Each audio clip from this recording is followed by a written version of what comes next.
everyone, I'm Lily. I'm 7. Today, I'm going to read a story. The title of this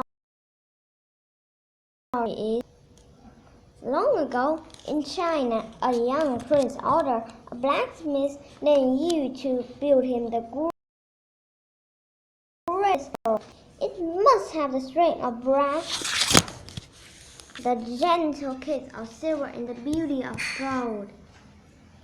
The prince demanded.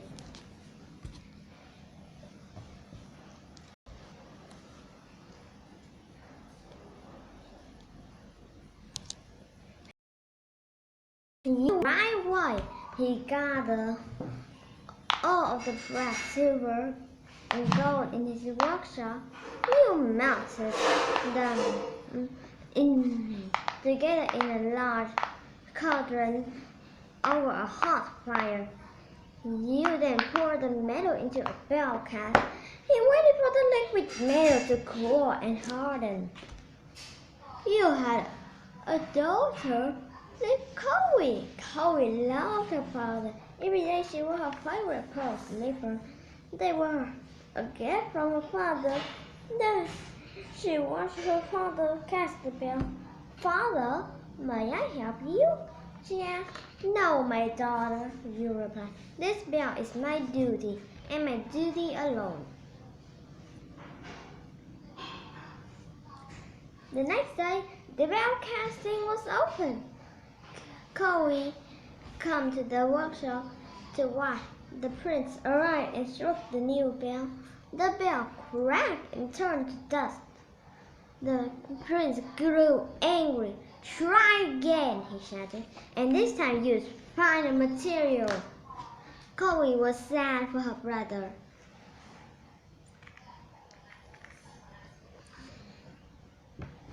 You brought the best bronze from the mine, all of the silverware in the city, and a block of soil from the gold.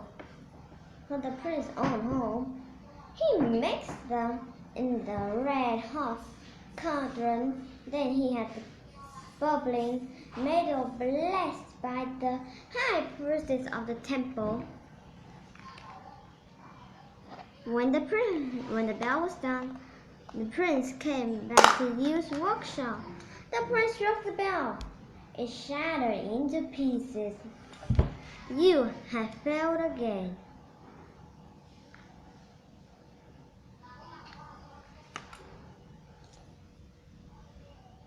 You have one final chance to make my great bell, or I'll have your head, shouted the prince.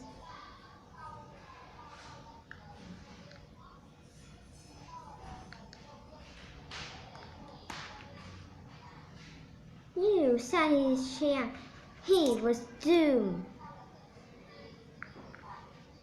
Chloe watched her father. She knew she must do something to help him.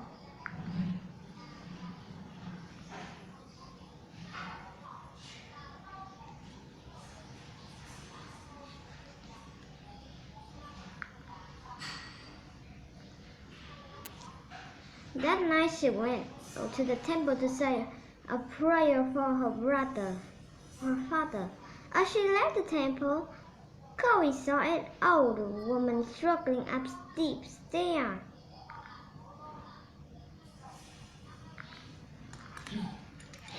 Chloe helped the woman on the final step. The woman gave Chloe 3 coins. One was bronze, another silver, and the last gold. Chloe was amazed. She knew her prayer had been answered. This coin will make the bell perfect. Chloe ran home as fast as she could. Back at the workshop, you mixed the 3 metal one final time. When he was done, he fell asleep in his chair. Chloe snoring quietly. She kissed her sleeping father. She then climbed into the balcony above the large cauldron. It was high and Chloe was frightened, but she found the strength to continue. She would do anything to help her father.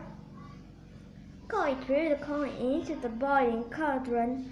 Below, the liquid metal bubbled out and swallowed the coin. Chloe began to climb down, but she tripped on one of her pearl slippers.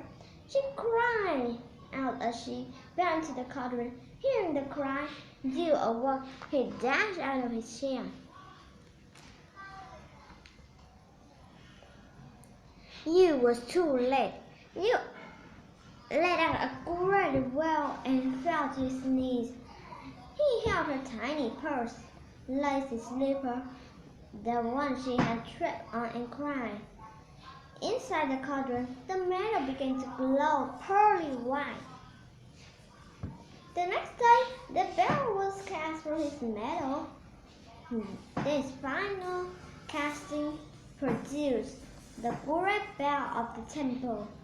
When tested by the prince, it rang solid true.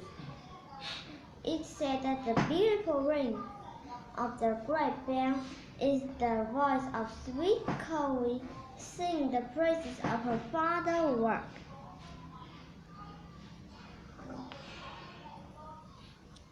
The end. Thank you for listening. Goodbye.